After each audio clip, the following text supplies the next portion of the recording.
Tên cả là gì? Bắt chín. Ngồi ngồi. Đây con vòng. Rồi thôi còn hết. Chưa biết đâu chị.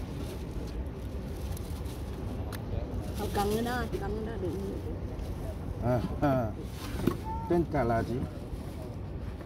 Tên cá ướp. Cá ướp. Cá ướp. Cá ướp. Ướp cá ướp. Cá húp. Cá húp. Cá bơm.